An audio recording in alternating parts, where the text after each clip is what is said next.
Coming up next, the year in what, Brandon? Review.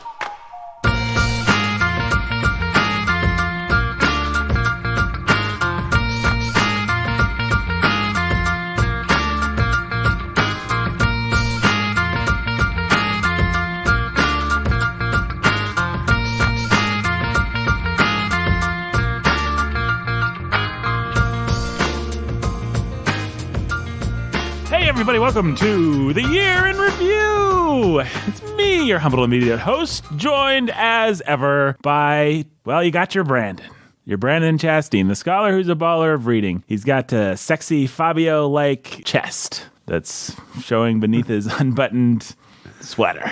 No, it's not. No, it's not. This button comes undone very easily. The button comes undone very easily. Things fall apart. The center cannot hold. True thing. We didn't grow up wearing undershirts as kids. I didn't grow up wearing undershirts either, and I always hated them, but I have recently adopted the practice of wearing wife beaters, which to me is the perfect undershirt because it's not too, like an undershirt shirt is kind of shirty and crops up around your throat and it's just uncomfortable. But a wife beater... It can be, if you're not used to the undershirt. I'm assuming that if you grew up wearing an undershirt, it's fine. I don't know. Should we ask our other very important person? I think we should. He might have an opinion on this. Brandon, why don't you introduce him? He's Pastor Jacob Menzel, pastor who's a master of reading. He is at that. Great introduction, Brandon. Thanks, Nathan. You're welcome. I like to give credit where credit is due, and I feel credit was due for that wonderful introduction. Good job, Brandon. Thanks, Nathan. You're welcome. I like to give credit where credit is due. You always do a good job, Nathan. I know. Thank you. Jake, your thoughts on undershirts? I've worn undershirts my whole life. And by undershirts, you mean like not a wife beater, but more of a t-shirt type of a thing. Or in this case, it looks like you're wearing kind of a gray t-shirt. Yeah, I prefer a nice heather gray V-neck, usually. Heather gray because it's going to match the skin tone a little better and you're not going to see it underneath a lighter colored shirt. Heather gray for a white boy like me who's not pasty white. Exactly. May I say, Jake, for a white guy... Pretty fly? Pretty fly. You're pretty fly. Thanks. Probably can jump pretty high too, can't you? No, white. not white. What, this white boy can't jump. Can't jump. Well, guess what? I can't either. Nope. Believe it or not. So, the year in review. Yeah. Let's X out another fine year of the Bookening. 2017. It's over and done with. We're already into 2018. We already did one book in 2018, the much maligned. It's that book called Till We Have Faces, which, spoiler alert, if you haven't listened to those episodes yet. Good book, crazy ending. Good book, crazy ending? I want to say bad book. Very well written bad book. That's what I meant, yeah.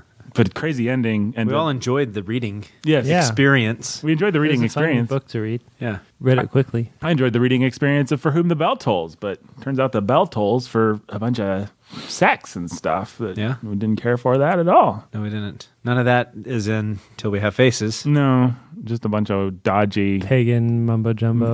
Pagan. Leonard Cohen-esque, I like to say, mumbo-jumbo. It really is kind of remind me of old Leonard Cohen's philosophy of life. Well, folks, if we seem like we're beating about the old bush, it's because we actually already recorded this episode one time, and there was an audio. It took a really long time. It took a really long time. Way late. Went way late. Had a fine time was had by all, and it was great.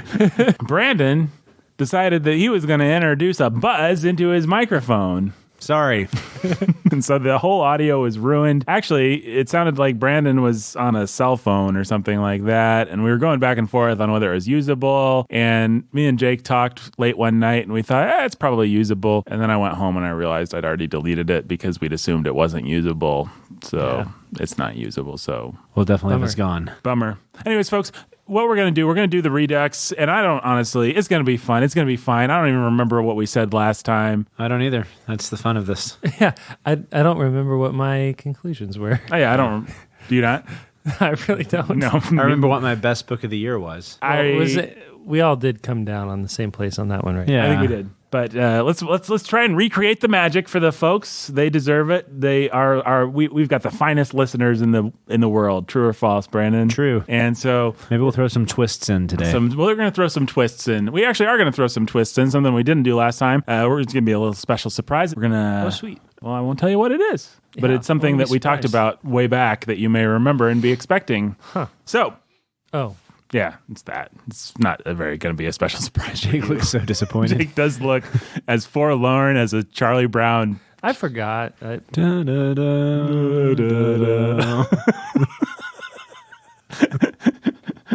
All right, folks, let's get to it. So what if you've never heard our year in review before, what this is, it's the year in review. It's the Redux, as I like to call it. We're going to talk about all the books that we talked about in 2017. Let's count them off here. January, we read Anna Karenina, a fine Russian book of literature by old Leo Tolstoy. In February, the month of love, Valentine's Day. What did we read? Valentine's Day is a thing that happens in February. What did we read for February, Jacob? February is Austin month. That's so right. we read Emma. Emma, the wonderful Emma. Badly done, Emma. Or poorly done. Poorly done. Whatever it is he says. Bad form.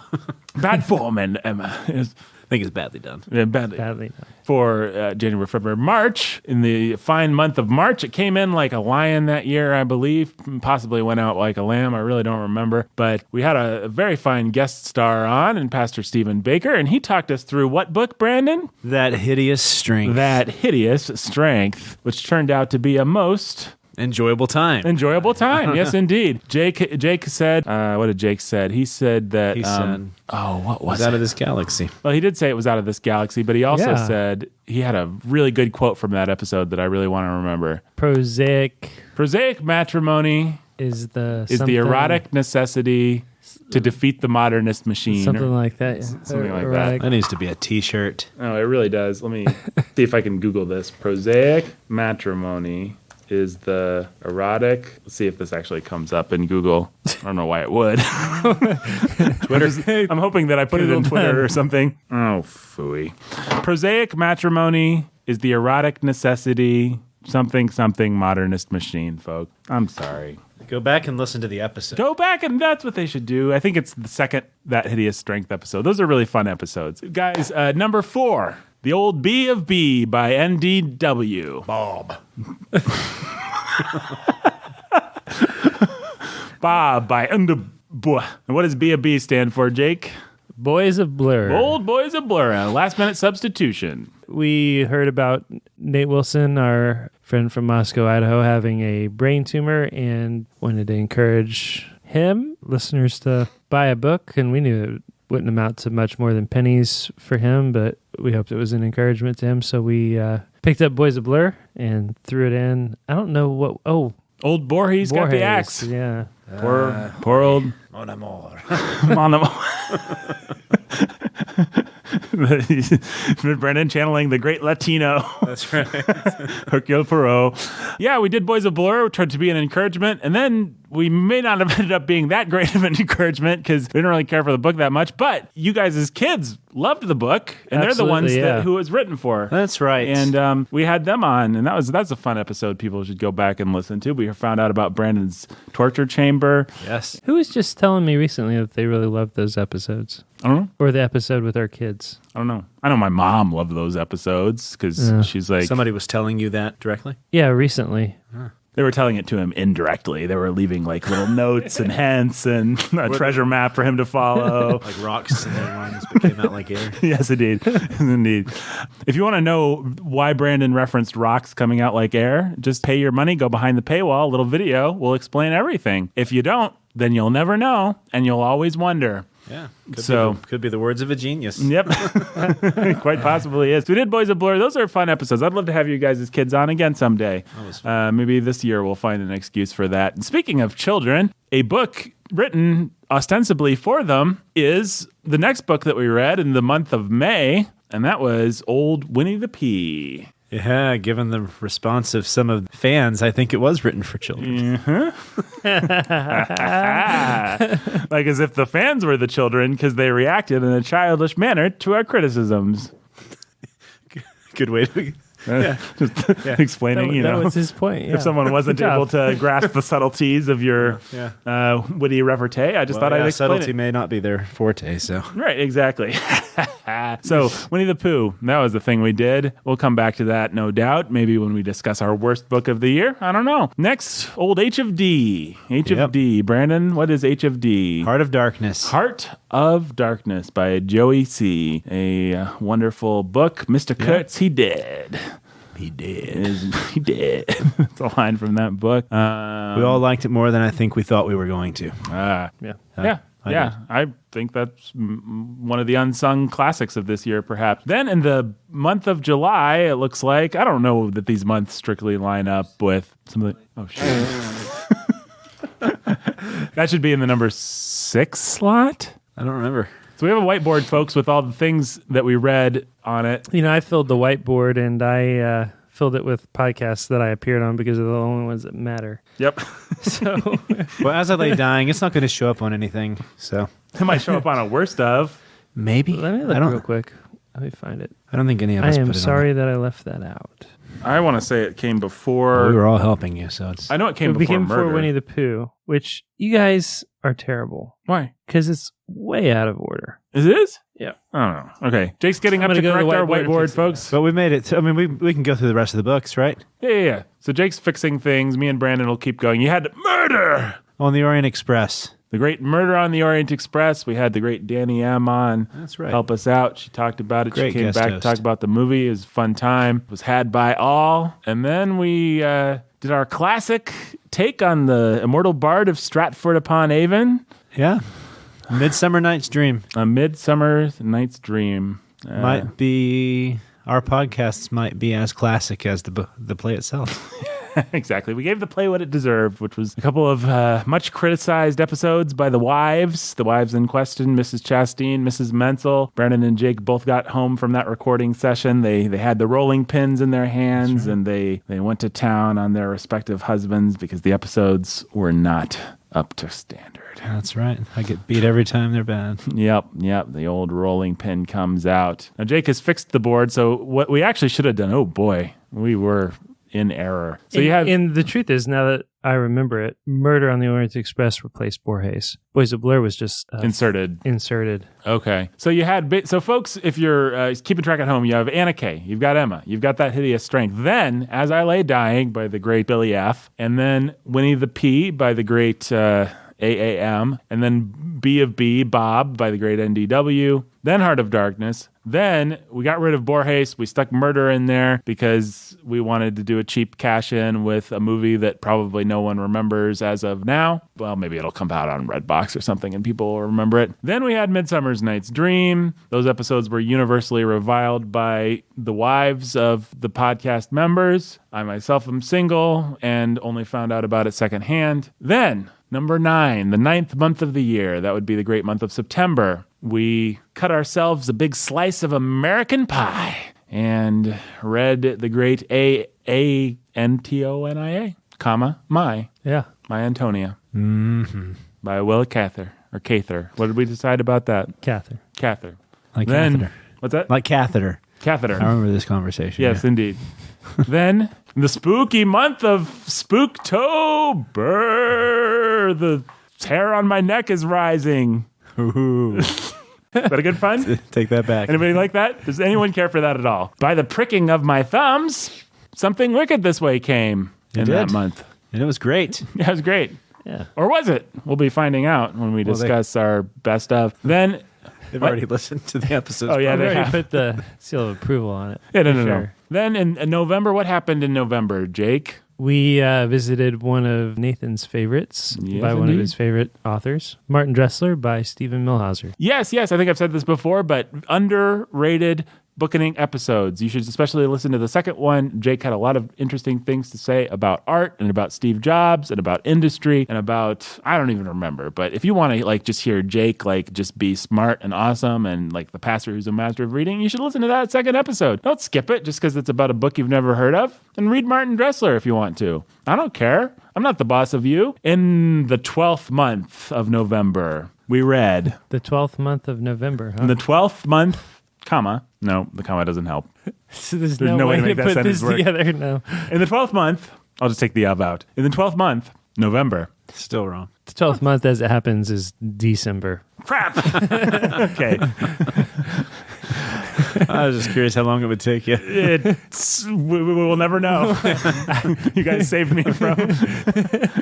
Why? Because Edgar Allan Poe is going through my head for whatever reason. I think I was still up in Spooktober, so I was thinking in the bleak November. You know, the Raven, how did the Raven in the start? bleak midwinter. It was a cold November. How distinctly I remember, it was in the some November. Yeah, it came a rap tap tap tap tap tap tapping tappy tap tap tappy tap tapping tapping On my chamber door. Yeah.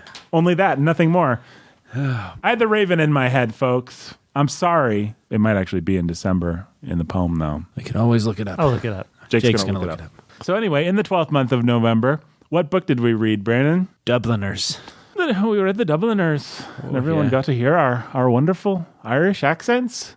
Distinctly, I remember. It was in the bleak December. So that makes me more of an idiot. Correct. Folks, I'd like to formally apologize for being more of an idiot than I meant to be.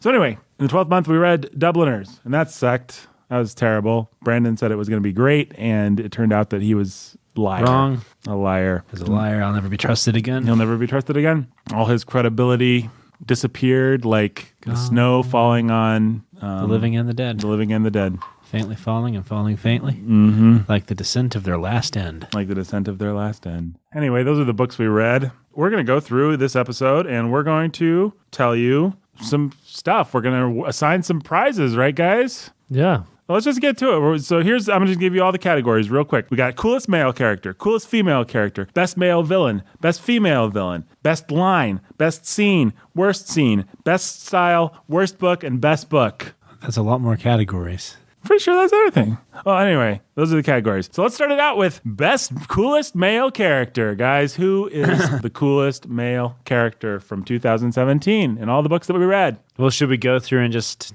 name the possible candidates? I think that might not be a bad idea. Anna Karenina, we got Levin. You got your 11. And I think everybody knows what's strong about Levin, right? Right. Why would we nominate Levin? Because he's us. He's every man. He's the coolest. He's just like, I love Levin. Yeah. Why wouldn't we nominate Levin would be a better question. Well, what's the category? Best male? Is it best or coolest? Coolest male character. Coolest. Levin's not very cool. He's not exactly cool. He's kind of a dork. Yeah, Socially he's awkward. Bit of a dork. Good skater, as I recall. He is a good skater. Good hard worker.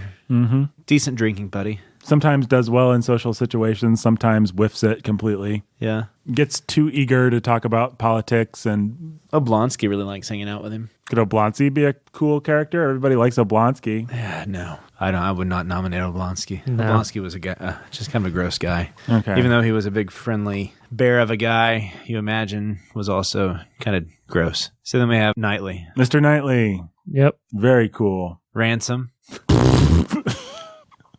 But he had that mane that made Merlin. Oh, Merlin. Boltitude the bear. Boltitude the bear. Christopher Robin. Just skip right over as I lay dying. Yeah. Boys of Blur, you got Cotton. Cotton. Yep, Mac. obviously. No, but you do have the dad. What was his name again? Yeah, he's cool. Mac. Toby. Oh, Mac, yeah.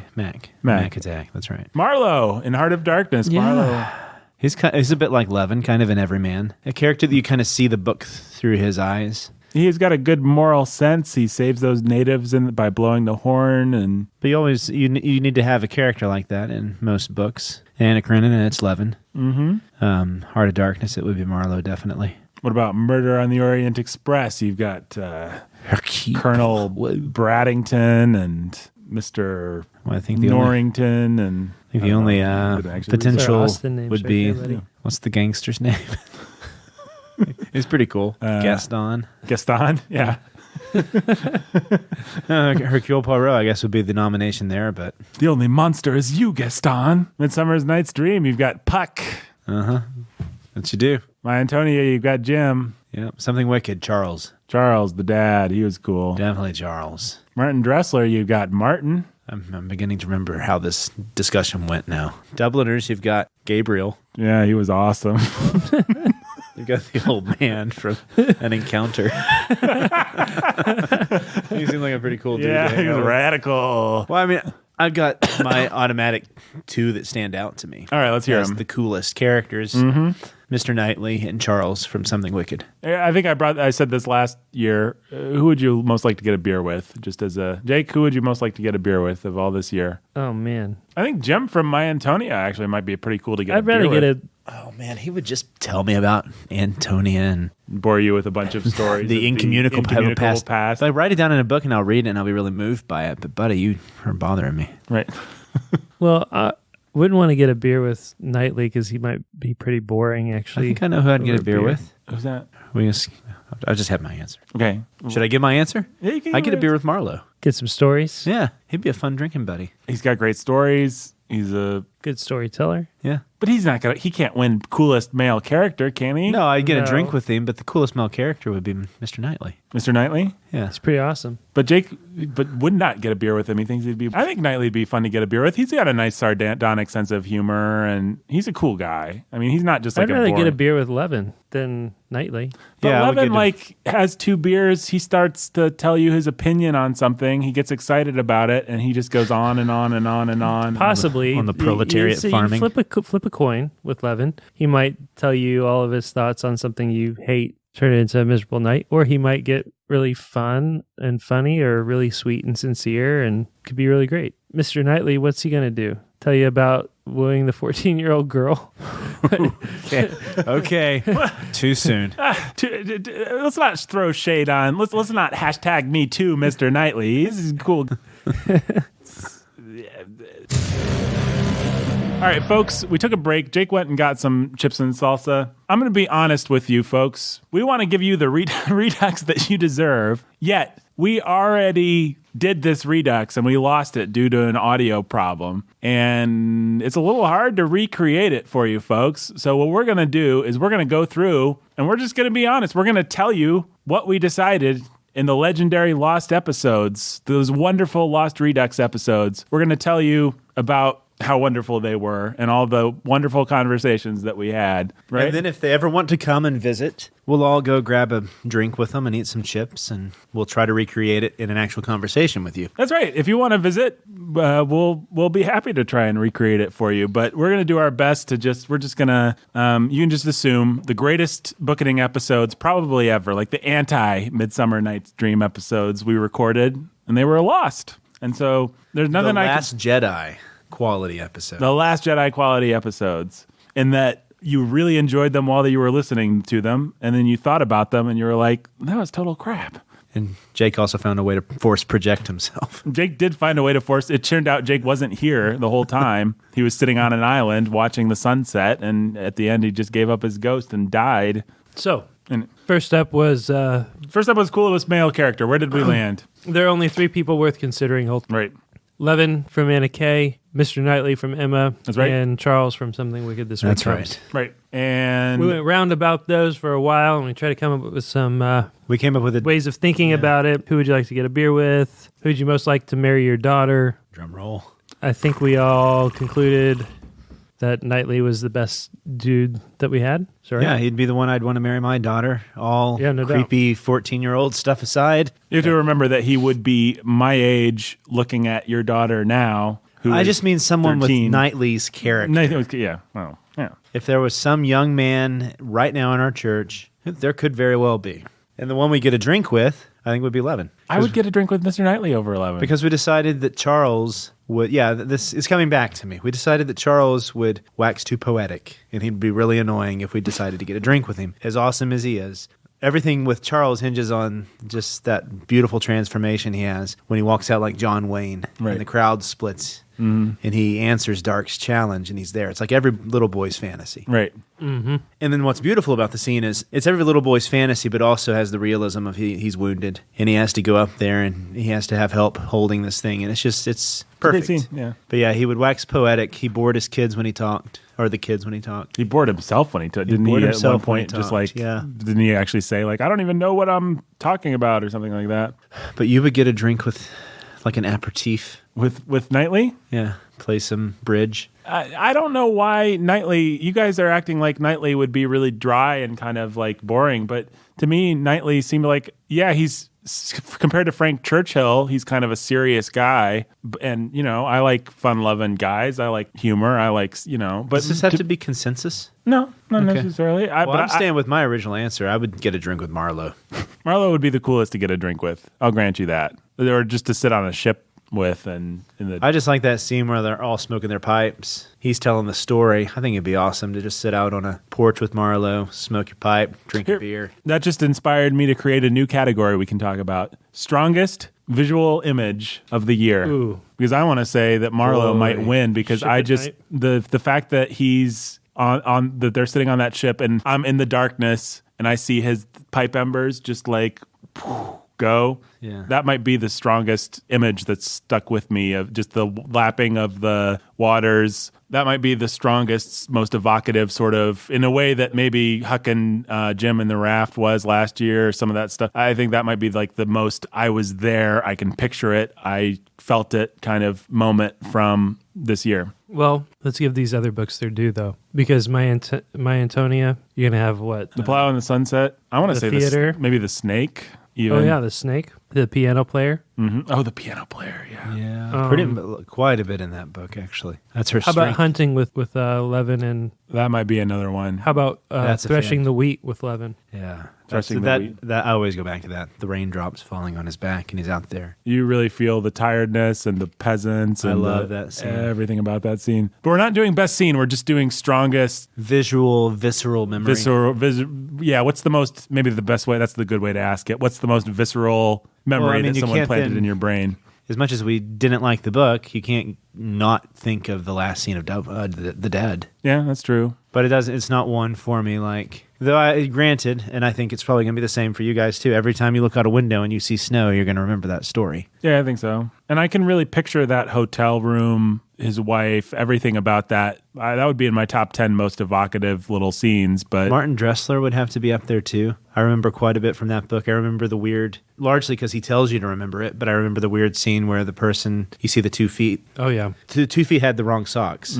yeah, I'm afraid to be a little PG-13 if I say some of the stuff I remember from Martin Dressler. It's more the stuff along that kind of line. But So, but I think I'm going to stick with Simply because it came to me first, and it's the one that keeps coming back to me. And it could just be because I love sitting on porches. It's a thing we do in the South. We sit on porches and we talk. sure. That image, though, really stuck with me. The pipe and the smoke and the fire and just sitting with Marlowe. And I like bringing it up because I do think one thing that I wished from the earlier episodes that are lost now was that we had given Heart of Darkness more of its due. And I think where Heart of Darkness was strongest was with the character of Marlowe and with just his brilliant use of language. Yeah, Heart of Darkness, it's not one of the most lovable books we read this year. No, I think Far from it, but it's one of the best. I think this is the end of my love for it right now. I mean, I don't know if I don't think it'll come back up. May not make another category, may not win another prize, but I can happily throw myself behind that scene because the scene on the Thames or whatever. I think to me, that's calling mine. back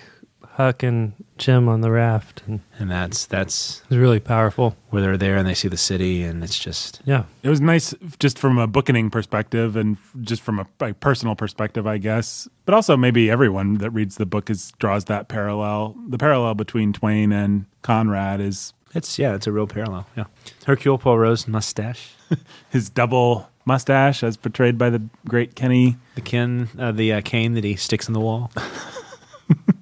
Now, that's in the book, right? Yeah.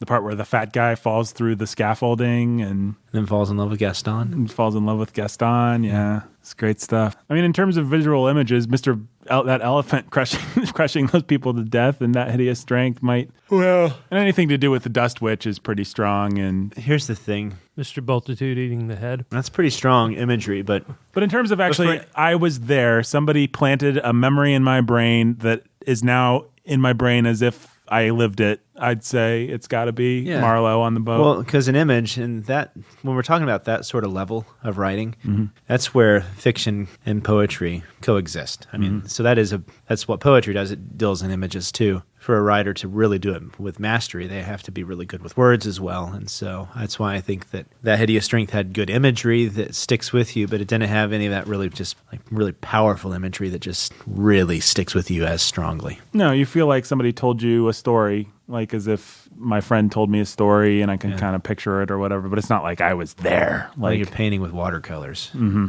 Yeah. That's what it feels like with Conrad is he's just painting for you. It's something else. If you haven't read any Conrad, you should read one of either Heart of Darkness or, I mean, you can feel the stickiness and the sweat and the dirt in Nostromo. Mm-hmm. He's just really good at it. Something he just excels at. Yeah, the other image that really sticks with me from that book is just when he describes them sort of going back in time through the primordial sort of vegetation. And it might be because Apocalypse Now gives you such a great image from the book. The one reason to watch Apocalypse Now, despite all its depravity, is the part where they get off the boat and go past those big trees and everything. It's really gorgeous. A scene worth looking up. Yeah. Where are we? I don't know. We're talking about best visual, and we all decided it was Marlowe on the boat, right?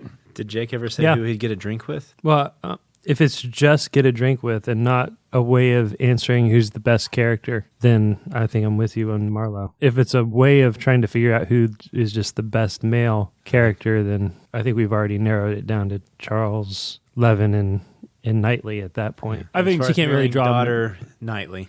As far as, like, what do we mean by best? Like, well-rounded, fully fleshed out? Like the realist character? Well, that's got to be Levin. Most hero? The most heroic. Most hero, yes.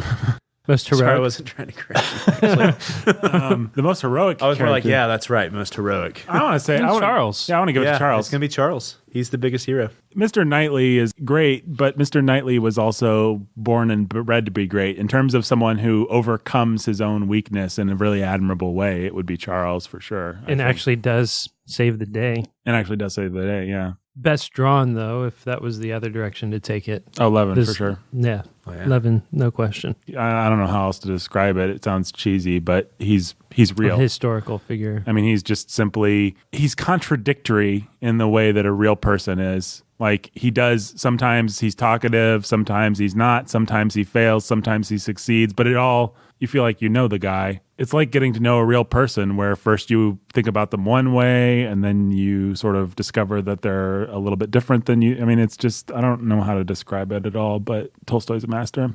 You have to go experience it. Yep, just read Anna Kay. All right, so in the next category, so who wins coolest male character then? I thought it just splintered into 4 different categories. Okay, it just splintered. It's okay. It's allowed to splinter. Coolest female character. Coolest female character. I don't remember where we landed on this. Oh, I think I do. Anna Kay, Kitty, Emma, Nobody. From that Jane, Jane. Jane Studdock. Piglet. Forget that book. Who's the dying lady? Who's the dead lady? Yeah, just forget it. Forget it. Yeah. Piglet. Does Piglet count? Nobody from Heart of Darkness. Yeah, that great female character, Piglet. Nobody from Murder. Kanga. Nobody from Midsummer. So Antonia. Antonia, yeah, she wins. What about the weird sisters from Martin Dressler? Nope. Nope.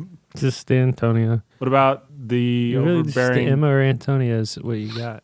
Or Emma's- Kitty. Kitty. Yeah, no, I want to say Kitty's pretty great. Kitty is great. I give her that. And so is Dolly. We also gave our Oh, yeah. we gave our props to Dolly. Dolly has one of my favorite scenes in this whole year, which is where she goes to visit Anna. Such a fantastic scene. And she's on her way there. She's feeling bitter towards her own husband and sort of jealous of what Anna has through her adultery. And then on her way back, And she realizes they have nothing. they have nothing. Yeah. Tolstoy's ability to just paint that portrait for you right there. Everybody's just being disenchanted at this place where they should be really. Yeah.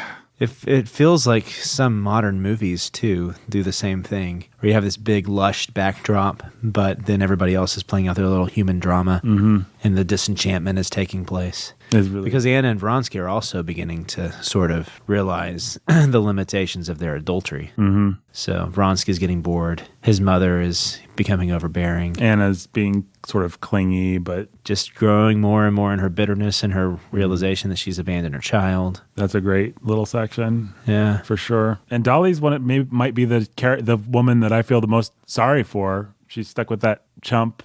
What's his name? Stepan Oblonsky. Oblonsky, yeah. What an awful character. Yeah. I mean, man, I have trouble remembering a lot of the names of some of the characters in these books, even that we just read, but I don't.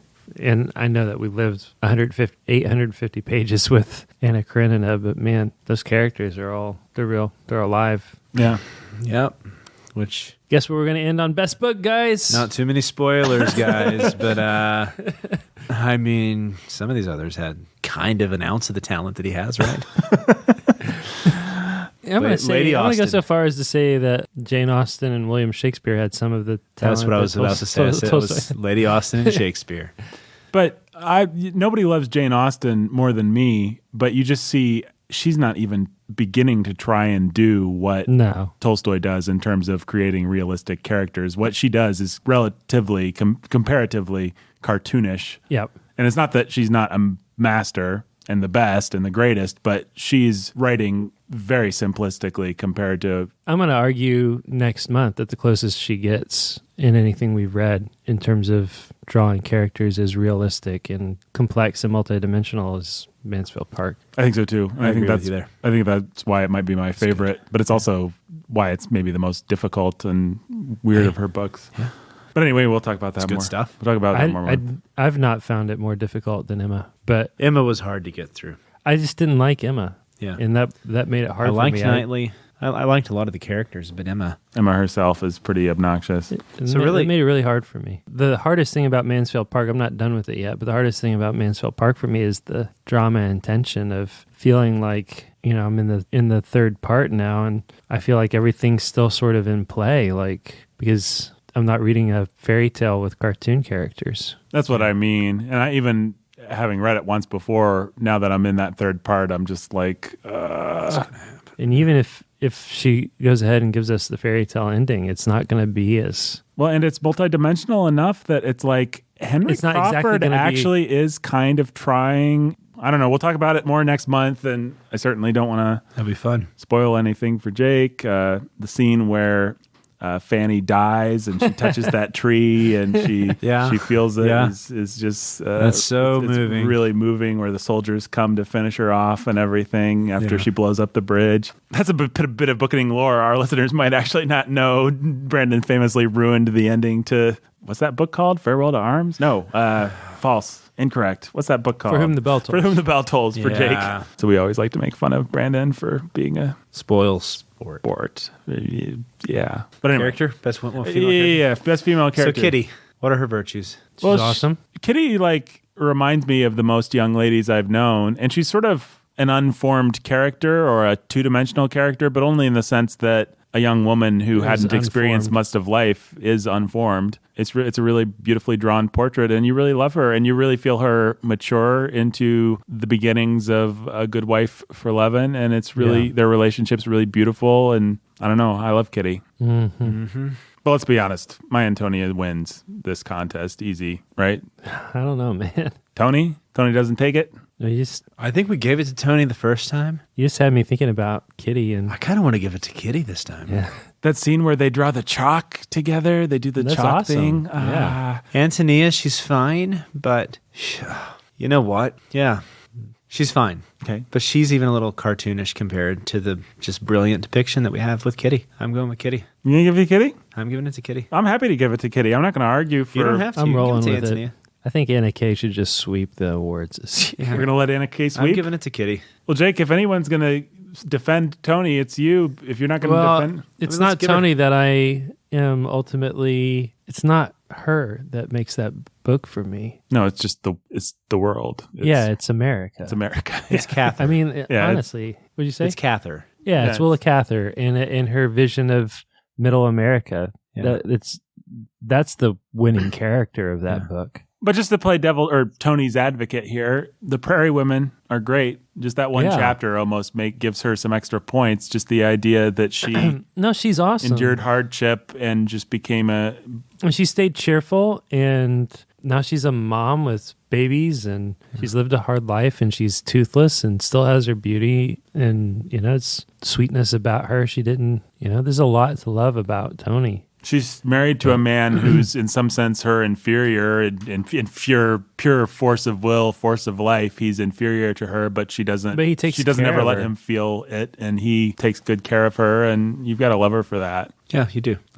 But yeah, you got to give her fair due. That's fine. Yeah, and I wanted to do that, but I really do think Kitty and Dolly kind of are who I want to give it to too. Yeah. No, I don't want to give it to Dolly. Just Kitty. Just Kitty. Kitty's mine. Yeah, Kitty's the one I want to give it to. Who should, as the one single guy here, who of all the women in this book or in these books do I marry? Kitty. Kitty. Yeah. Yeah. You think? No yeah, question. Kitty. Yeah. Over Tony? Yeah. Yeah. Over Kanga? Well, Over the mother from Boys of Blur?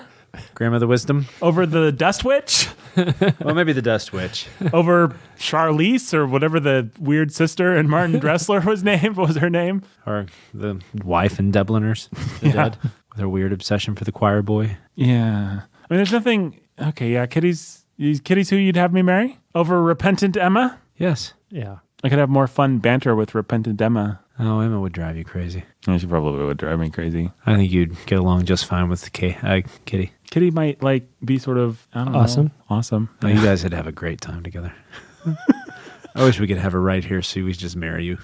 You can pull her out of the book. Okay, I'll marry Kitty. Fair enough. Yeah. I mean, she seems kind of unformed. I don't know what kind of woman she's going to be. Oh, okay. What if someone else flirts with her and I get mad at him? Yeah. Send him packing. Yeah, kick him out. What if she takes the baby out in the rain and they get wet and I get mad? Loosen up. Yep. What if I don't make it to the wedding on time because She'll laugh. If she's worth her salt, she'll laugh. Fair enough. I feel like I'm blushing right now for some reason over this fictional character. There's that I'm some supposed to young marry. lady out there listening to the Bookening. All right. Well, young Kitty, doppelganger Kitty, if you're listening, I'm available for Friday nights. At me, baby. Yeah. You can show you're listening by donating $100 to the Patreon. That's exactly right. I am $113. Oh, yeah. That exact 13 is amount for will be love. the... $113. I am single. I enjoy long walks on the beach, and I'm a fun guy. I got a good sense of humor. I lost a little bit of weight recently. Got a haircut. Very sharp. Awesome job. Awesome job on the haircut. Just an awesome job. You got a great job. Oh yeah, I got a great job for Warhorn Media. So yeah. All right, that's enough of that. Next category. Do one more category and then we'll call this an episode. All right, let's do two more categories. Let's do best male villain and best female villain, guys. And I honestly don't remember where we landed with either one of these. I know where we landed with number 2. With best female? Yeah. This would be Anna, probably. Yeah, that's Anna. Well, let's make the arguments. Who would it be? Who could it be? You got Anna. Emma. You got your Emma, sure. You got your Dust Witch. You got your Dust Witch. Fairy Hardcastle. You got your Fairy Hardcastle. Well, she does. Yeah, she ranks kind of up there, but Piglet. You got your Piglet. yeah. Mrs. Kurtz, does she count that? No, she doesn't count. No. The two ladies from Chrysler. You could argue that Mrs. Dressler, whatever her name was, what was her name? I can't remember. You could argue she was kind of a villain, but whatever. She's not going to win. Basically, you've got Anna, Emma, Fairy Hardcastle. And the Dust Witch. The Dust Witch definitely counts. Yeah. Dust Witch is pretty creepy when she sews up their eyes or whatever. Yeah. That's creepy. Let's just talk about this as one big thing, because I think what I'm thinking is who I give it to for the male will affect who I give it to for the female, maybe. Yeah. So for males, you've got Blonsky. Really, both Alexis. Yeah, for real. That Hideous Strength is a whole rogues gallery of villains, but I don't really remember any of them being all that distinctive. You've got Frost and Wither and yeah, I mean they're all. the Head. I don't know that I'm gonna give the prize to any of those guys. What's his face from Emma? Frank Churchill. Churchill. He's not. I'd give it to Emma by book. I'd give it to Emma before I'd give it to him. I think William Faulkner. the I Huffalump. think William Faulkner. Yes, counts. he would definitely be the villain. He was definitely the villain of that reading. And also A. Milne. A. Milne. A. Milne. A. Milne. Yeah. Ugh. We should watch that movie. Maybe if we have an extra episode that we need to fill this year, we'll just watch that Winnie the Pooh movie. Kurtz is a great male villain. Yeah, I mean you can't get away without considering him. Wick Cutter. Wick Cutter, his best villain name for sure would be Wick Cutter. Mr. Dark. Yeah. Mr. Dark is pretty amazing. That scene, I've referenced this now a couple times, I think, but that scene where he suddenly starts to just real ferally climb the bookshelves or whatever, the whole scene in the library is really creepy. Yeah. Martin himself. Yeah. And James Joyce. James Joyce. Oh yeah, that chronic man. For me, guys, I'm just going to lay out my answers here. I'm going to tell you what I think, and you can agree or disagree. I want to give it to Mr. Dark for male. And because I'm giving it to Mr. Dark, who's a very satanic, kind of ethereal, larger-than-life type villain, I'm not going to give it to the Dust Witch for female because she would be the kind of equivalent female, creepy, larger-than-life. But I'll give it to the more psychologically real Anna Kay. I'm just going to jump right on and agree with you. Anna's a real villain. She ruins and wrecks everything in her path. her son, her marriage, everybody around her. Yeah, there's no reason for us to pretend to recreate this, but last time when we first recorded this episode, I was sort of against Anna until Jake reminded me of the devastation she wrecks for her son. And then I was like, oh yeah, she's because she is drawn so sympathetically, as every character is in Tolstoy, but she is a selfish woman. Yep. And then she's like clingy and she wants to pretend like she still deserves to be a mother to that son.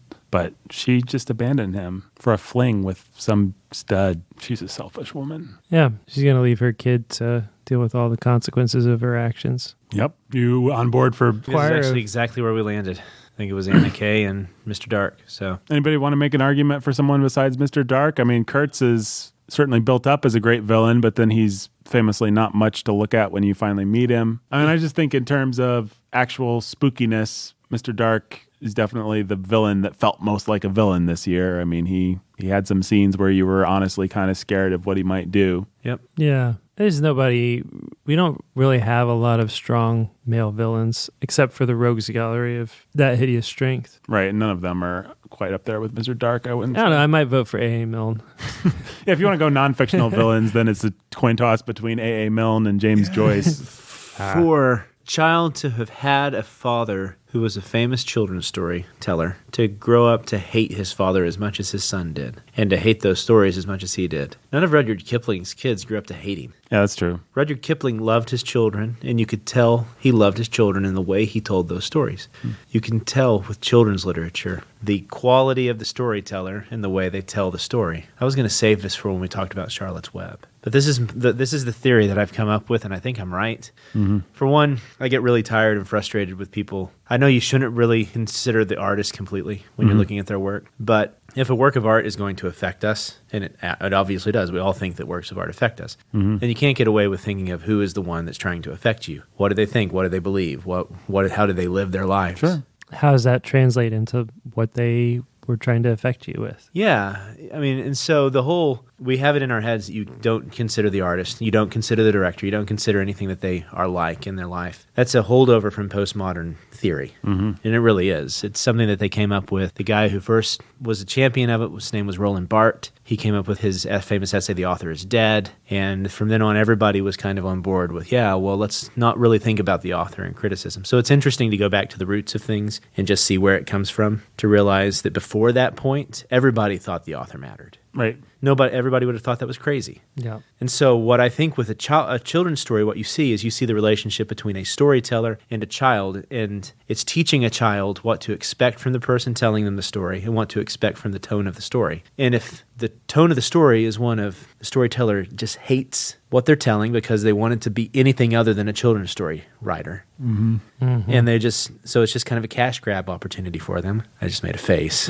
Brendan, did you just make a face? I kind of grimaced. And if it's also then where he just kind of is looking down on children and it comes through in the story, that's going to affect the quality of that story. So yeah, I'm on board with this.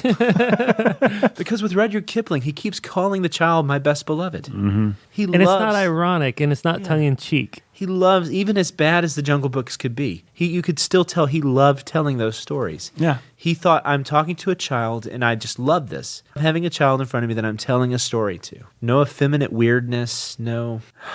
weird irony that's above children's heads. Yeah. And No, I know that because you're a child and you instinctively want to love me and think what I'm saying is awesome, I can talk over your head and around you and make fun of you and talk to all the adults in the room who are going to be laughing at you without you realizing it. Yeah. And still tell a decent story that you might enjoy, but still there's the poison there and it's weird and you have to consider it because you need to be discerning when you think about these things. Is it really a big problem to ask you to be discerning? So apparently, for some... A.A. Milne, the monster of the year. Throw him in the monster squad. He's the king of all the monsters. Not to be fair, Brandon's all in. James Joyce's daughter did end up in an insane asylum. And throw James Joyce in there too, and Faulkner. Good You know grief. what? Lock them all away. The Water Squad, monster is fine. I've got it. Yeah, what's that? Do you guys know the famous last image of Dante's Inferno? What, the dragon? No, you've got the devil. Yeah. And he's chewing. He's got 3 heads, and he's chewing on 3 villains from history. Yes. So what we're going to We've do, discovered who they are. we're throwing A.A. Milne, James Joyce, and Faulkner to the devil. Yep. In the Inferno, and he's chewing on them. The devil is chewing on Faulkner, Joyce, and A.A. Milne. And I'm going to say the devil has a special head reserved for Milne. Like a cuddly, wuddly bear. Don't have to think about them anymore. Best villain, Mr. Dark. Mr. Dark. Wonderfully evoked villain by job. the great Ray Bradbury, who loved nothing better than to tell stories to anyone that would listen. I don't know if he had any kids, but I'm sure he would have loved to tell them stories if he did. So, yay for Ray Bradbury, yay for Mr. Dark, yay for Anna Karenina. Authors definitely do affect their stories. I agree with Brandon. Thank you. My name is Nathan Alverson, and I endorse this message.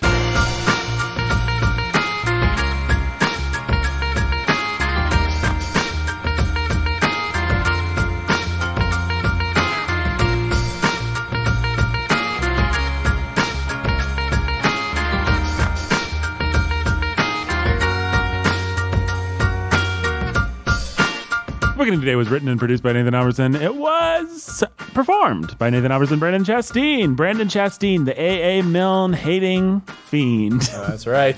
Here I am. And Jake Menzel, the pastor who's a master of discerning characters in books. Good job, Jake. Thanks, Nathan. I'm giving you a thumbs up. Hey, if people want to support the Bookening, how do they do it, Jake?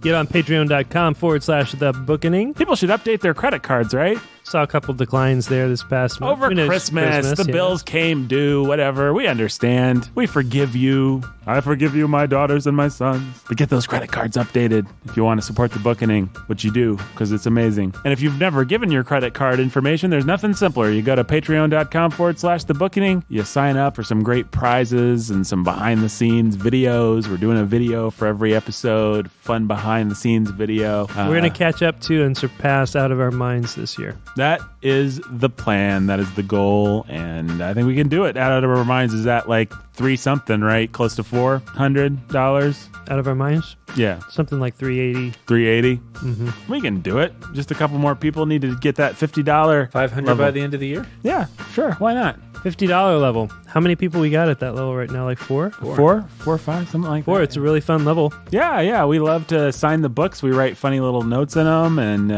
it's fun for us. So, and You get a book. You get it several months in advance. Nice brand spanking new copy. The Mansfield Parks were amazing, I must say. All these are nice. I mean, these are nice vintage editions. Mm-hmm. Not like vintage in the old. No. They're not like But I mean, these from an are antique shop, but these are about as good as you can get. They'll age well. Yeah, Vintage is a really good publisher. In fact, whenever I buy more recent books, I buy the Vintage edition usually. So I'll tell you what they're not. In case you were afraid of it, they are not Dover Thrift editions. They were way better than Dover Thrift edition. I think Jake may have specifically told the guy that buys the books, now don't get any Dover Thrift editions. I did specifically say that. And you specifically used Dover Thrift as like the thing not to get. Yeah, but the guy who buys the books is the guy who typesets our books, and He's awesome, and he has good he's taste. awesome and has good taste. And so I just said, don't buy anything that you wouldn't be delighted to read yourself. Right, and so that's the very thing that he's done. He buys good editions. The Mansfield Park edition is just like really a pleasure to read. Just a nice edition. But it's too late for that. But you don't want to miss out on what's coming up next. So anyway, folks, thanks for listening. We'll see you next week for part 2 of the year in what, Brandon? review.